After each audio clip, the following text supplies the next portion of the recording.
Academia Nacional de la Ingeniería y el Hábitat de Venezuela. Comisión de Educación Superior. Cátedra ANIH 2026. Los grandes retos de la ingeniería y el hábitat en Venezuela. Módulo 1. Desarrollo sostenible y ambiente. 11 de mayo del 2026. Conferencia 5. La sostenibilidad, un imperativo para la humanidad en el siglo XXI, por Rafael Layret Centeno. Muy buenas tardes. Bienvenidos, señores representantes de la Academia Nacional de la Ingeniería y el Hábitat, miembros del Grupo de Coordinación de la Cátedra Academia Edición 2026, los grandes retos de la ingeniería y el hábitat en Venezuela. Profesores y estudiantes de las universidades venezolanas que nos acompañan, señoras y señores. Me corresponde compartir con ustedes un conjunto de ideas y principios rectores que deben guiar nuestro quehacer y todas nuestras actividades en el campo de la ingeniería y disciplinas afines en este siglo XXI. Una frase se ha promovido en los últimos tiempos: no estamos heredando la tierra de nuestros padres, la estamos tomando prestada de nuestros hijos. Por favor, hagamos un poco de historia de cómo se inició la idea de la sostenibilidad. En los años que precedieron al análisis que compartiremos, señalaban que los recursos que existían en nuestro entorno eran inagotables en todos los sentidos. Sin embargo, los límites del crecimiento, libro publicado en el año 1972 por Donella Meadows y sus colaboradores, investigadores del Instituto Tecnológico de Massachusetts en los Estados Unidos, señalaban que los recursos interconectados de la Tierra, el sistema global de la naturaleza en el cual todos vivimos, probablemente no puedan sostener las tasas actuales de crecimiento económico y demográfico mucho más allá del año 2100, si es que llegan a tanto, incluso con tecnologías avanzadas.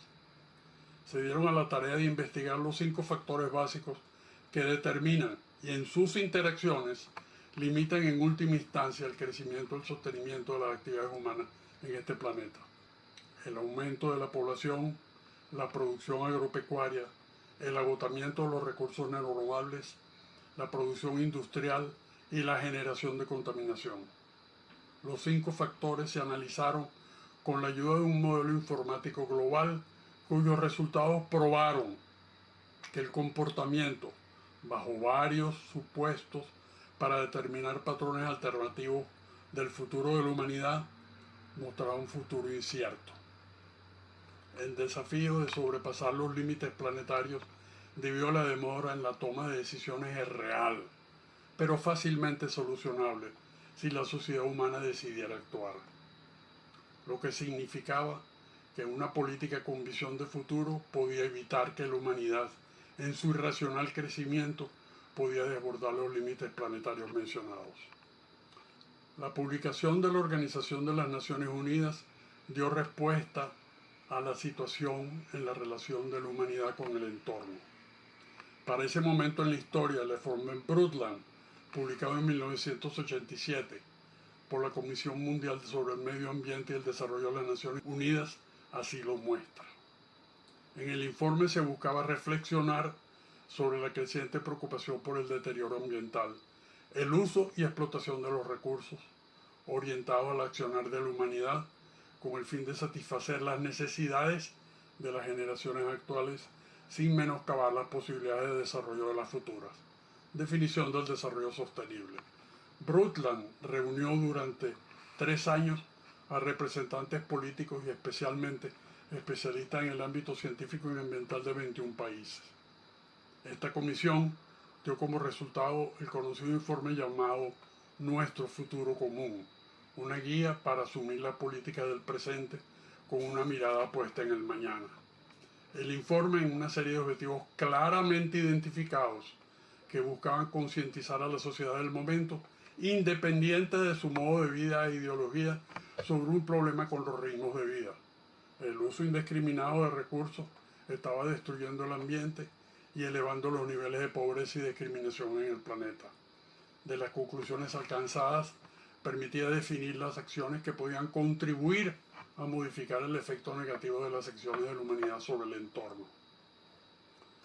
Para el año 2026 se sugiere experimentar un cambio de paradigma definitivo que elimine la etiqueta verde, la que se conoce como el greenwashing, a un accionar en el marco técnico, riguroso y cuantitativo que debe estar orientado a minimizar los riesgos del colapso sistémico o integral. La ingeniería está llamada en este momento a una acción en un entorno de la sostenibilidad, minimizando los riesgos globales en un mundo totalmente interconectado. La sostenibilidad se debe orientar a gestionar la resiliencia ante amenazas como el cambio climático, la pérdida de biodiversidad y la brecha en lo social. Un nuevo marco jurídico debe obligar el cumplimiento de las normativas en materia ambiental. En resumen, la sostenibilidad en estos momentos, apoyándose en la ciencia y disciplinas del saber, debe actuar en el campo del desarrollo, abandonando la superficialidad para buscar las soluciones efectivas y prácticas que garanticen la supervivencia futura.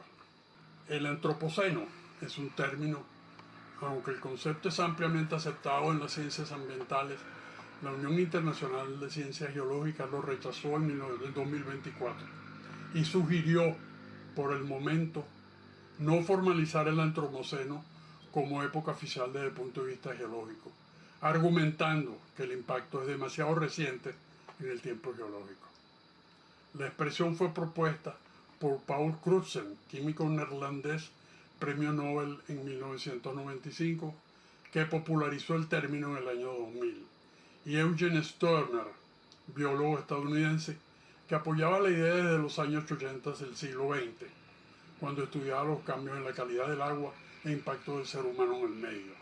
La expresión trata de describir la época geológica actual, que se caracteriza por el impacto significativo y global de las actividades humanas sobre el sistema terrestre y social, y los residuos que sin duda dejará una marca imborrable en el futuro lejano del planeta, si ésta llega a esa realidad.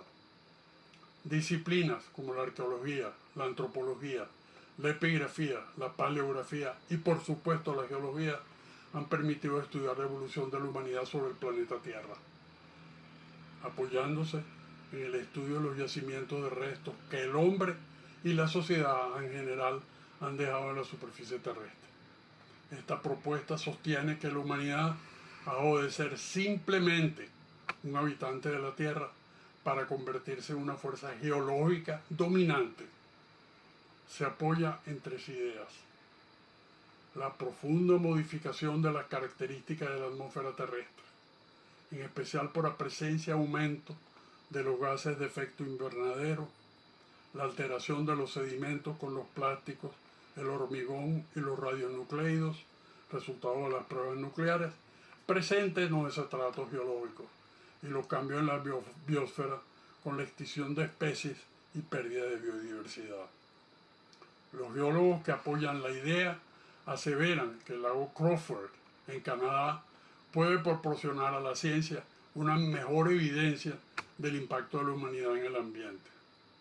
Los sedimentos de fondo en el lago en Canadá revelan el registro anual del cambio de las condiciones ambientales producto de la actividad humana. Los límites planetarios conforman un marco de análisis que desarrollaron en el 2009 Johan Roström, científico sueco muy conocido a nivel mundial por su trabajo en sostenibilidad y cambio climático. Él y el economista Otmar Edenhofer y el equipo del Centro de Resiliencia de Estocolmo, Suecia, diseñaron el procedimiento cuyos resultados fueron actualizados a finales del año 2025. El grupo analizó las tendencias del sistema humano y tierra desde 1750 y encontraron que estos muestran tendencias de aumento o empeoramiento, lo que ha generado una presión adicional sobre los sistemas de soporte vital de la Tierra. El evidente crecimiento exponencial de la población en el planeta, el tamaño y densidad poblacional de las ciudades, el aumento en el uso de energías primarias fósiles, el incremento de la frontera agropecuaria y el uso del agua y la construcción de represas gigantes. En este último caso, Se puede citar como ejemplo la presa de las Tres Gargantas en China. La NASA estimó que el crecimiento de volumen de agua en el hemisferio norte modificó la velocidad de rotación del planeta en 0.06 microsegundos y movió la ubicación del polo norte en 2 centímetros, por el llamado efecto patinador, por la masa de agua que afecta al eje terrestre, como el caso de un patinador sobre el hielo que tiende sus brazos para reducir la velocidad. El cambio es tan sutil que no modifica la medición diaria del tiempo humano, pero demostró la capacidad de la ingeniería moderna y su influencia en la alteración del comportamiento geofísico del planeta. Los cambios en el sistema Tierra son también evidentes, como el incremento de los gases de efecto invernadero en la atmósfera, el aumento de la temperatura promedio de las aguas continentales y del océano, solo para dar unos ejemplos.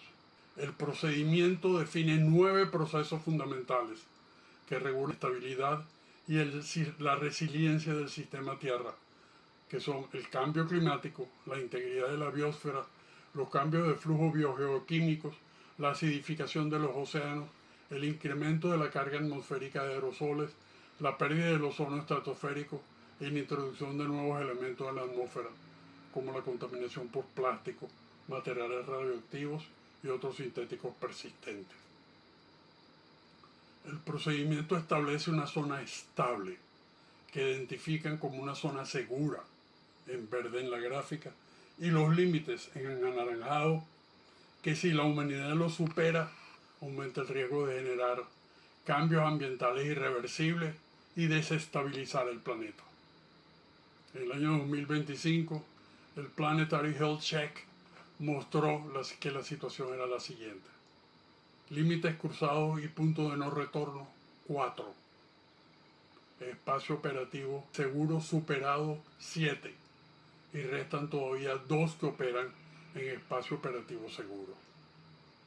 La sostenibilidad como brújula operativa busca 3 aspectos fundamentales: la adaptación continua, que no es una conducta estacionaria en armonía, sino busca un cambio constante, donde todas las decisiones que se toman en la actualidad se alinean con las necesidades futuras reales.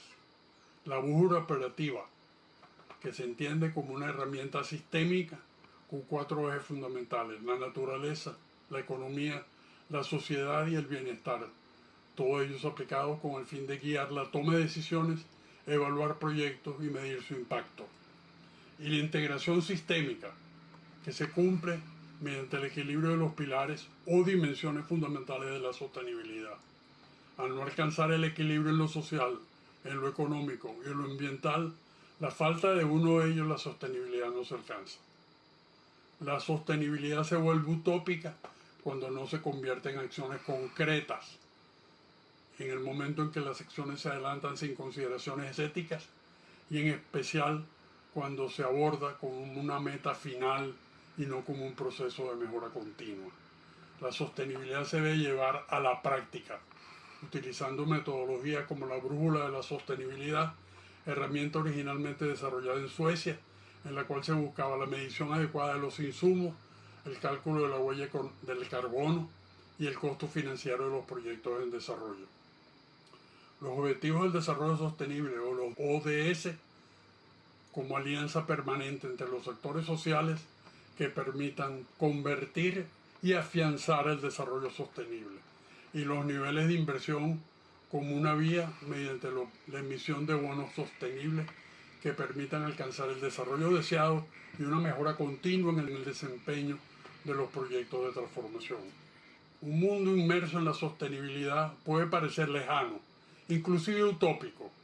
La sostenibilidad operativa debe utilizarse como brújula con el fin de alcanzar metas concretas hoy, en un mundo en el cual las ideas se transforman en un cambio gestionable y continuo.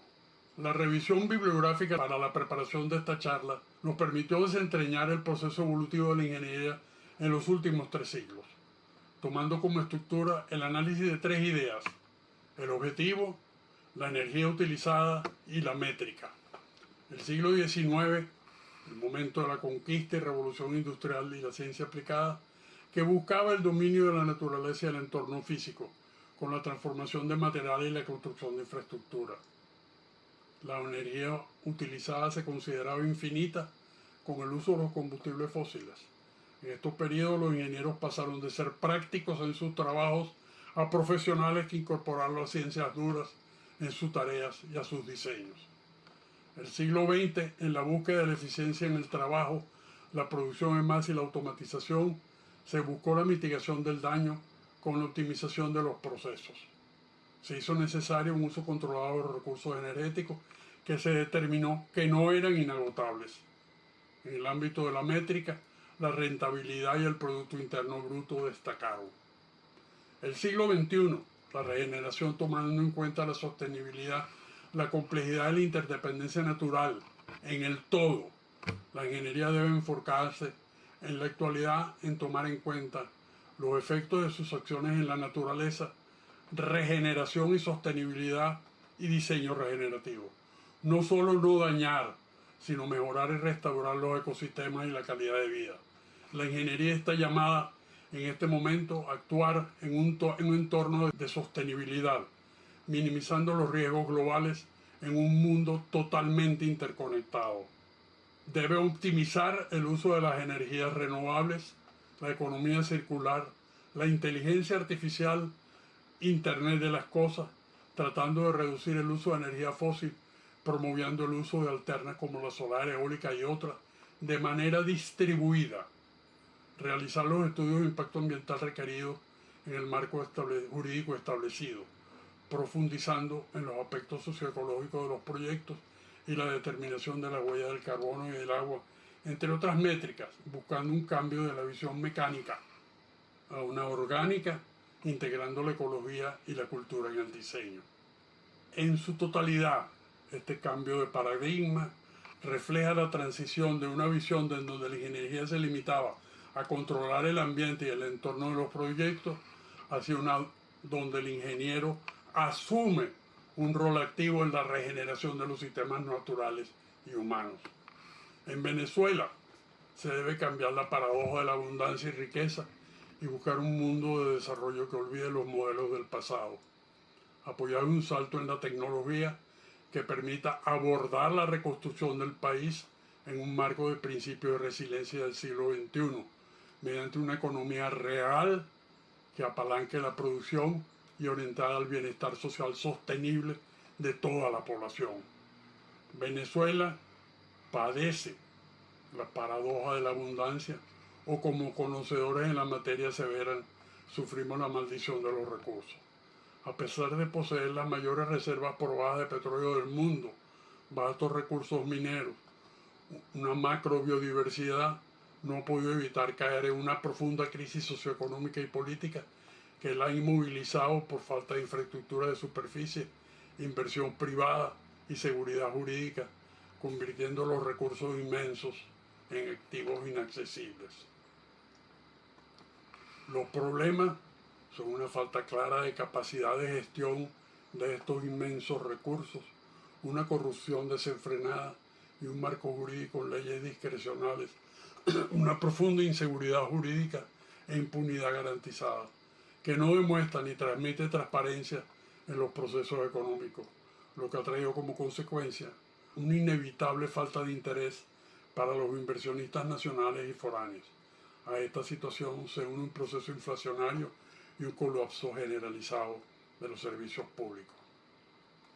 En la propuesta que sugiere la lámina, con un enfoque integral de la ingeniería, se promueven las pautas globales de la sostenibilidad como imperativo del siglo XXI, como se indica en el nombre de esta charla, y la soberanía técnica. Asimismo, se reconoce la interdependencia que existe entre los recursos hídricos, la energía, con énfasis en la interna, y potenciar el desarrollo a nivel regional y local, descentralizado. Las energías provenientes de fuentes alternas supera la dependencia de redes centralizadas vulnerables, acercando la generación al consumidor, minimizando las pérdidas en la transmisión. Esta propuesta sin duda fortalece la seguridad energética al diversificar la matriz y disminuye el uso de combustibles fósiles.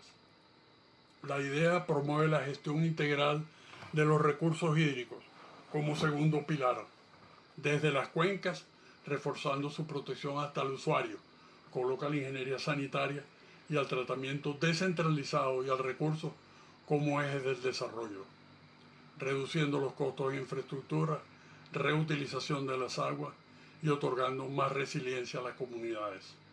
En resumen, promueve un modelo que aboga por la autonomía y además es ecológicamente responsable y sostenible.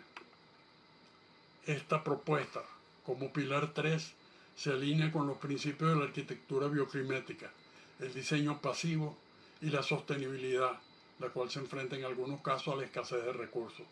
Se diseña con soluciones inteligentes que por un lado reducen la dependencia tecnológica y energética, temas tratados por el académico Eduardo Buró en la charla introductoria de esta cátedra. Se plantea la inteligencia en el diseño arquitectónico, buscando resolver necesidades asociadas al confort, pero minimizando el uso de la energía, evitando sistemas mecánicos. Una de las estrategias pasivas fundamental es el uso de ventilación cruzada, siguiendo las diferencias de presión natural para mover el aire, incrementando el confort en las áreas contenidas y buscando aberturas que garanticen el flujo de aire constante. A nivel mundial se han promovido los sistemas de captura de agua en techos captores o sistemas de cosecha de lluvia, aprovechando las condiciones ecuatoriales como una solución al diseño crítico, minimizando el consumo de agua potable. En los casos que sea posible, el uso de materiales locales que contribuyen a la reducción de la huella del carbono y se aprovecha las condiciones térmicas naturales y favorece la adaptación climática. La propuesta orienta al ingeniero, al arquitecto y profesiones afines en la aplicación del uso de computadoras y programas para la simulación energética, optimización desde el punto de vista geométrico y la orientación solar, lo que busca un bajo consumo de energía antes de la construcción de la vivienda o edificio, lo que ofrece la creación de espacios habitables dignos y de bajo impacto ambiental. La propuesta busca redefinir al ingeniero venezolano del siglo XXI no con la visión tradicional, sino como un articulador del diseño y trabajo ante las incertidumbres del futuro, como articulador de la supervivencia y el equilibrio del país, respondiendo a la necesidad de adaptación frente a un futuro incierto, priorizando la resiliencia y la sostenibilidad sobre la simple ejecución e inspección de obras.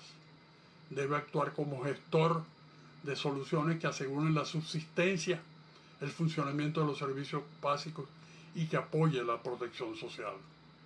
Debe abordar el diseño y la evaluación de proyectos considerando los aspectos teóricos y prácticos del campo de la ingeniería, pero más debe enfocarse al bien común, la sostenibilidad y demostrar capacidad en determinar el impacto que sus acciones pueden tener en el ambiente o entorno, anteponiendo la ética profesional al beneficio económico. Potenciar la integración de las ciencias sociales, el respeto a los límites naturales y la economía para la viabilidad sostenible, promoviendo las soluciones regenerativas. Ante un futuro incierto por los cambios a nivel global en lo físico natural, sociocultural y político, deben utilizar herramientas y metodologías de prospectiva para el diseño de escenarios que permitan anticipar la crisis y tomar decisiones gerenciales que aseguren la sostenibilidad futura. Es fundamental que la nueva visión del ingeniero en el país debe adoptar al cálculo y al diseño sostenible, buscando el máximo rendimiento estructural, eficiencia en el uso de los materiales, tecnologías innovadoras y seguridad en el contexto del entorno cambiante y con significativas incertidumbres. El perfil de nuevo ingeniero debe alinearse con las necesidades que apoyen la reconstrucción del país con una mirada humanista y ecológica. El desarrollo sostenible no es una utopía para soñadores, es el pliego de condiciones que impone la realidad actual. La ingeniería del futuro será sostenible o no será ingeniería. Permítanme terminar mi presentación en este importante evento, auspiciado por la Academia Nacional de la Ingeniería y el Hábitat, con unas palabras finales. Sven Lindqvist, escritor y periodista sueco, en su libro Exterminad a todos los salvajes, comienza con una frase que a la vez es una provocación, una promesa y una exposición de principios que asoma la situación imperante en el mundo, en nuestra América Latina y por supuesto en nuestro país. Tú ya sabes lo suficiente, yo también lo sé. No es conocimiento lo que nos falta, lo que nos hace falta es coraje para darnos cuenta de lo que sabemos y sacar conclusiones. Y podríamos agregar, lo que debemos hacer es actuar. Muchas gracias por su atención.